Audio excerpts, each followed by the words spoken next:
We have to find somebody that'll work with us that has dealt in the dirtiest of dirty business. We're losing. Diddy's career may be coming to an end after 50 Cent released those prison recordings, which quickly went viral and stirred up a huge reaction online. People immediately started wondering what else he might reveal next.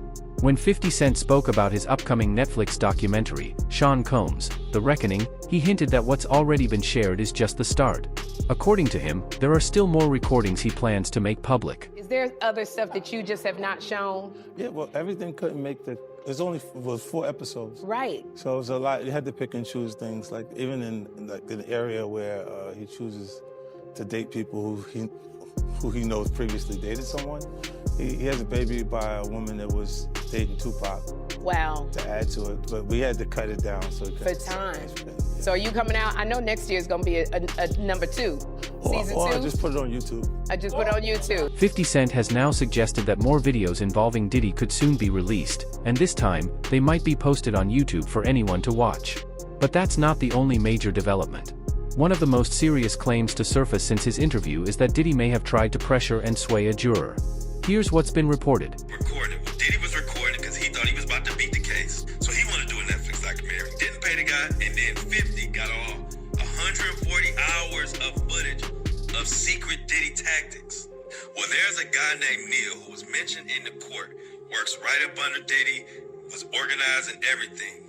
Allegedly, they are saying that he is on video, film, tampering with witnesses, giving out addresses, offering money, bribing, we'll pay for your lawyers, all kind of shit that could be counted as witness tampering, obstruction of justice. And 50, of all people, has his hands on this footage. And I'm hearing that this could implicate Diddy's lawyers in some bullshit. They could be charged.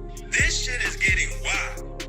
And I'm hearing that this 50 Cent documentary is just the fucking tip of the iceberg. This guy in this video said one specific name, and it was Neil, and it automatically made me think of Neil Dominique. Everything that we just covered the other day that came out from Diddy's former chef, Jordan, who was going to be a witness testifying against Diddy in the criminal trial. If you remember, she just took to her Instagram calling out Neil Dominique, saying that he was basically the one to give Diddy information that she was testifying to the grand jury. She has been claiming for a while, when she testified to this grand jury on April 2nd of 2024, just 2 weeks later, Diddy's attorney would text her saying, "Dear Chef Jordan, this is Aaron Dyer. I'm Sean Combs' attorney. I left you a voicemail last week, but wanted to follow up. I have been told you have been contacted by law enforcement and might want an attorney to represent you." So that man in this video was basically saying that 50 Cent has video footage of Diddy talking to these people and setting this up to go after witnesses. What makes this even more surprising is that 50 Cent has now confirmed it himself. He openly said he has 140 hours of footage after people started asking about it. He even posted online, "Yes, I have the footage, LOL," which caught everyone off guard. But it doesn't stop there. He also explained why he decided to go after Diddy in the first place. What else is telling us as clear as I don't have any reserve, like the fear that they would actually have towards him. I don't think he's special. As it turns out, many people who had declined to take part in earlier documentaries decided to join this one. They trusted 50, and this time, they were no longer afraid to speak out. There's a lot of people in this docuseries that wasn't in the previous docs that you saw because they said, "No, I'm gonna do that one because 50, that's gonna be the big one." Because I'm not scared of none of that. Like, I think it's just the way I was brought up. I don't really register those things. I've been through way more extreme things than these people.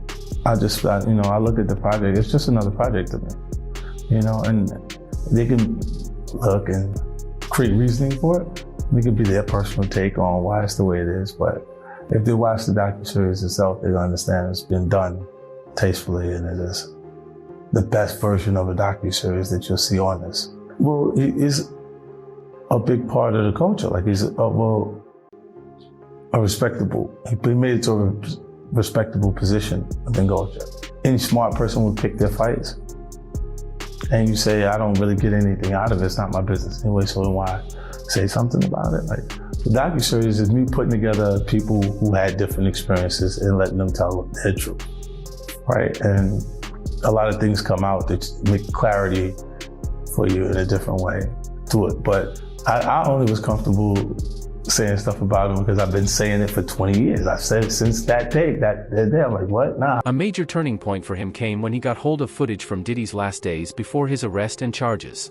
Seeing that unfiltered material for the first time was intense and deeply shocking. According to 50, that was really fascinating. A journalist would ask that, but a journalist would also say, I'm gonna keep my sources secure, but but I got it. They can blame it on me. There's that. I think he's gonna actually like the project. He's gonna see that it was done fair, the perspective. Because he's gonna see too many people or he'll be consumed by what his personal experience was with each individual that's saying things about him because he lived these things. She's gonna understand it. You can interview her following that, and I'll do the interview with her. I'll make sure I put it together. Yeah, because I had communications with her, to understand it, what's going on. And even though she's not in the docuseries, it was important I spoke to her to understand how things transpired. The husband, I spoke to him away from her, separate individual communications, and then see things kind of match up. Like when people say things, I go, oh, okay, I hear what you said, but when you hear things multiple times from people, different people, it kind of rings true to you. He got old real fast. His hair was jet black, like mine, and the next day he was like a full. All I saw from him was the raccoon pictures from the courtroom. When they drew him, it was looked like a raccoon. Just like that, 50 Cent is back in the spotlight. Big names connected to Diddy have stayed quiet. According to 50, he's been gathering information on Diddy for years, staying low and waiting for the right time. Now, that time has come. With Diddy behind bars, arguing with his legal team, there's little he can do to stop the documentary from gaining attention. Diddy's lawyers have already pushed back. They released a statement calling the project and even urged Netflix to remove it, but that hasn't slowed things down. One major detail missing from the documentary, however, is the death of someone close to Diddy, his former bodyguard, Anthony "Wolf" Jones. Gene Deal recently spoke out, saying Diddy played a role in Wolf's death and criticizing the film for leaving that story out completely. Deal also challenged claims about the East Coast versus West Coast feud. He said it didn't begin with Big Jake's murder, as some believe, and made it clear that Wolf was not the person who killed Jake, something he says insiders already know. According to Deal, Wolf handled security and operations for Diddy and took safety seriously. He repeatedly warned that he wouldn't travel without proper protection, making it clear to Diddy and Kirk Burrows that he wouldn't move unless his team was fully covered. And Kirk Burrows called me up. He's like, yo, Gene, you and Wolf, I got y'all tickets to LA. I said, all right, cool. So I go down there and I pick up the tickets to LA. I got Wolf ticket. I got a Wolf ticket. So I'm calling Wolf up. I said, yo, Wolf, I got your ticket to go to LA. Wolf said, I ain't going. I said, what you mean you ain't going? He said, yo, Gene, I ain't gonna tell you how I'm making I ain't gonna tell you how to make your money, but I'm gonna let you know this. I told Puff them if they wasn't gonna take 2 tour buses of my niggas out there with us, I'm not going. Wolf is the head of all the functions that has to do with Puff dealing with security. I have my own contract with Puff, yeah. Paul Alford ran Green Gate Security, which is the daily operations of Puff stuff. That's his house, his cars, his transportation. He ran the office, the bad boy office, the clothing, all that shit. He ran the daily operation with his security. Wolf is over whatever's happening with Puff. You understand? Wolf tells Puff them and tell Kirk Burrows them, no, if y'all not going out there right, nobody should go out there at all. Sadly, Wolf lost his life while providing protection for Puff and working in a security role. Gene stressed that this important part of the story was left out of the documentary, including Wolf's reported connection to BMF. So, Wolf did not and was not going anywhere that had to do with California. And it wasn't because of the Jake situation. It was that he wanted to be safe, and the only way he felt safe if he was going out there with the dudes from his clique. And that was the Valley Mob. That's the only way. Wolf ended up losing his life behind Puff and his bullshit. And people they didn't even put that in the documentary. Wolf ended up losing his life behind Puff and his bullshit. And that bullshit was with BMF. That's a big segment in my book that I wrote that whole shit. I wrote a whole big situation in my book regarding that, Mighty. And I know you're doing this. I want to say that right there because I was there the night that Meech had promised Puff, you know what I'm saying? He ain't had to worry about Suge Knight. He ain't had to worry about nobody from this point on. And telling Puff some shit like that made him think that he could talk to Wolf any kind of way. Because if anybody knew, BMF was powerful back then. They had dudes from everywhere. And Meech telling him he ain't have to worry about nobody no more, it made Puff think that he could tell Wolf that he didn't need Wolf no more. And one thing led to the next. Gene's point is straightforward. Wolf's death wasn't just a random incident or a minor subplot. He argues it was connected to deeper industry dynamics and decisions made by people in power, and says the documentary didn't give that part enough focus. At the same time, it's being reported that Diddy and his family are considering a massive defamation lawsuit worth around $1 billion, possibly one of the largest ever. The move is seen as a direct response to the documentary. However, 50 Cent pointed out that if they go through with legal action, they would have to prove that everything said in the documentary is false, which could open the door to even more scrutiny and legal complications. Financially, the situation is also becoming more demanding. Despite his wealth, ongoing lawsuits, appeals, and legal fees are costly. Without steady new income, maintaining his current lifestyle could become increasingly difficult, and that pressure may end up being one of the biggest consequences. On top of that, another serious issue has surfaced. Diddy is accused of secretly recording private conversations with his lawyer, Mark Agnifilo, the same attorney who had successfully defended him in court. If true, this would be a major breach of trust. Lawyer-client confidentiality is based on complete honesty and privacy, often involving protected discussions that are never meant to be recorded or shared. This alleged action would directly undermine that foundation. Mark Garagos, who is my co-host on Two Angry Men, he's represented Diddy for years, and his daughter is part of the Agnifilo defense team. And he was involved in all of this. So in this past weekend's podcast, I pushed him to find out how Agnifilo really feels here. And Mark kind of skirted it some, but I think you get the sense. Diddy knew that Mark was being recorded, but Diddy didn't tell Mark.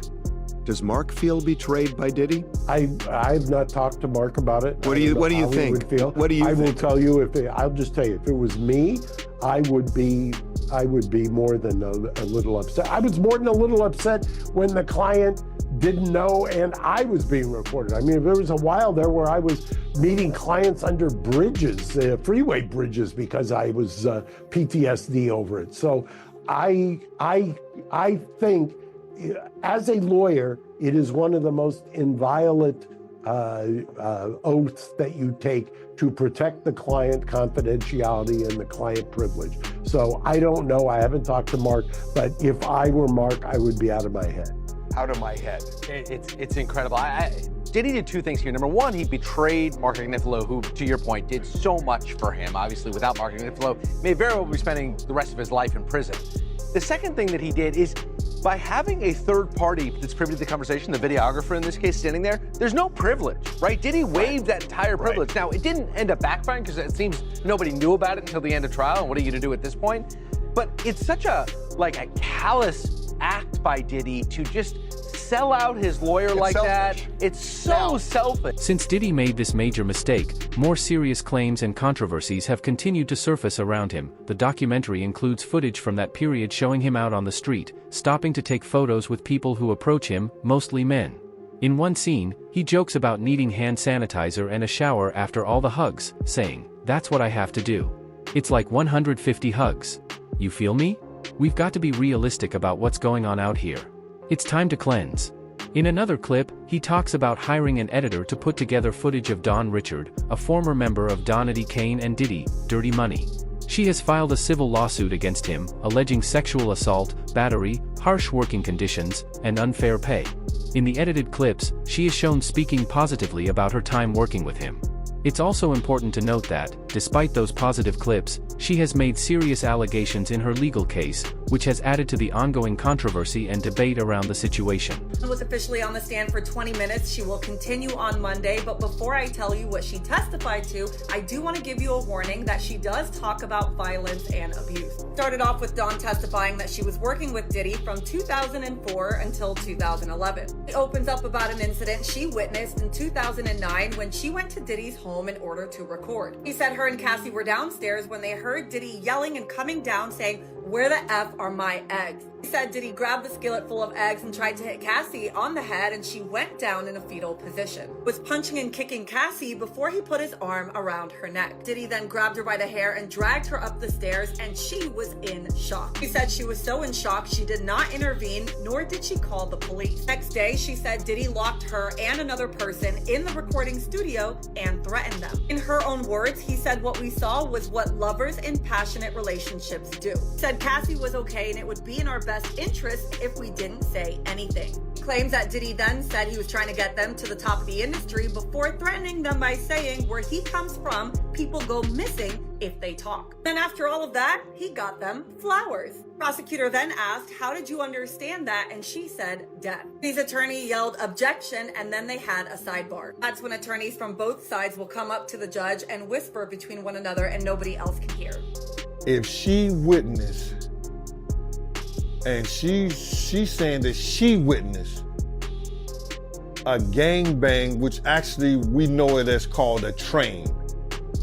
And she worked on the album, The Train to Paris. And like I heard one of the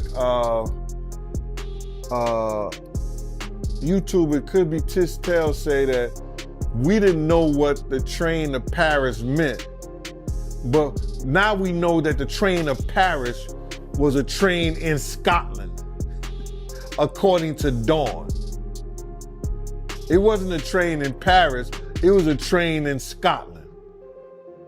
Now, only time I ever witnessed Puff doing something is when two guys and two girls will go in the room. And that was just regular. And however they did it, whatever they did, that was their business. But he gotten bold enough, whereas that he would do that in front of Dawn and other people at a poolside in Scotland. You sure it was Scotland, man? Yeah, that's what she said, man. Scotland, Arizona, but not Scotland, the country. Nah, she talking about the country, man. Wow. I just think that, you know, man, you got to go back to the drugs and the alcohol, man. The drugs and the alcohol, man. And those things that make you do strange things. And for somebody to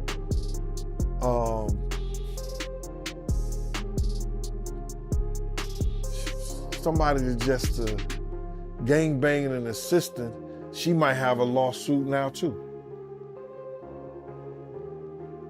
She might have a lawsuit too.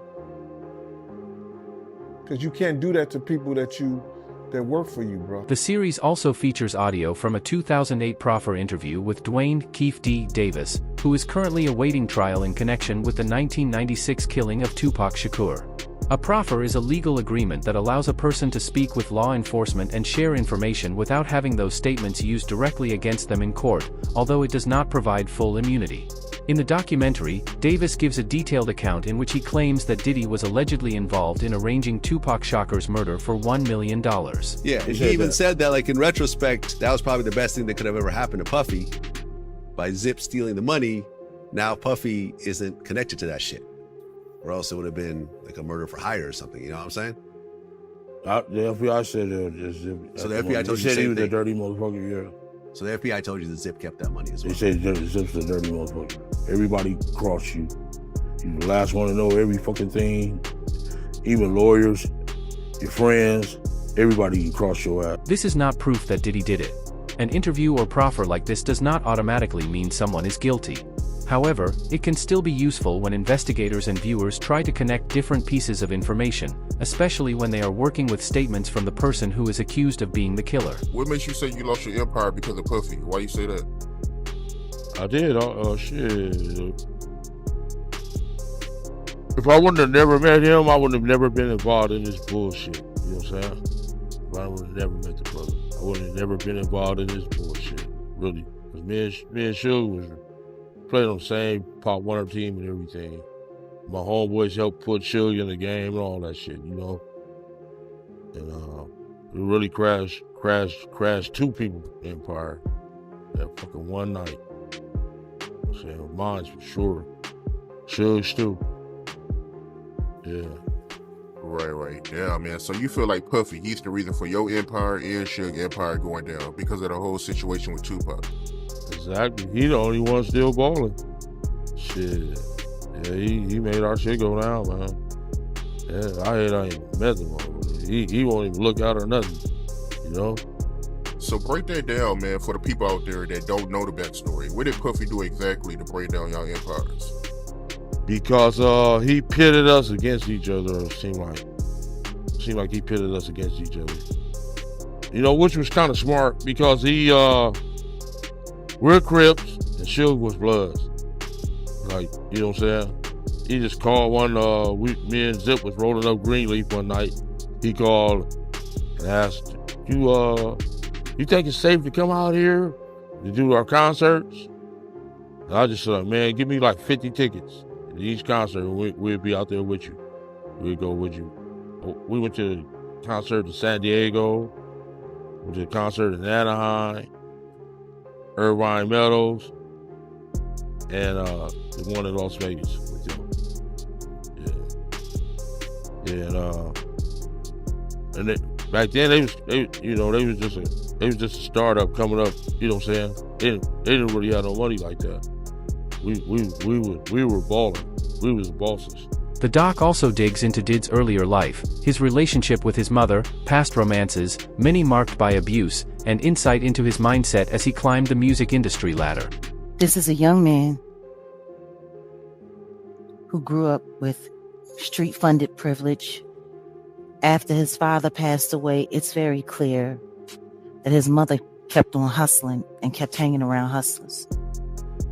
Tim Dog has described the parties in the house: pimps, hoes, hustlers, models, basketball players. You got that kind of crowd. There's got to be a drug dealer or so there. Alcohol everywhere. There was a stage built in the living room, and they were asked to perform as kids. I mean, like, this is how he grew up. It was almost if he was designed to throw the parties that we'll later hear about, from the white parties to the parties overseas, with very, very, very, very, very interesting things happening there, all the way to the freak-offs. It's like Sean Combs was in a never-ending party his whole life. Now, from a boy being draped in chinchilla to a boy running around the streets promoting parties, interning for Andre Harrell before he got a paid position I mean, his life was like a whirlwind. It was almost like he was in too much of a rush to grow up. I mean, even the way Andre Harrell said he bullied his way into his home, coming up with some story about a fight between him and Janice and how he couldn't live with his mom anymore. The next thing you know, he's living with Andre. Now, I'm going to be very honest with you. In my opinion, I do not believe they were just roommates. I do not believe this was just a mentor-mentee relationship. In my opinion, from rumors that I've heard, from some things that might have been lost along the way, there was a much closer relationship between Andre and Puffy. It also suggests a pattern of Diddy being linked to risky situations with legal and emotional consequences, while still managing to avoid serious fallout. Taken together, these claims and revelations are building a narrative around him as someone who has been involved in repeated cycles of harm and controversy. In some accounts, critics describe him as someone who has caused damage to others and remained at the center of ongoing allegations and criticism.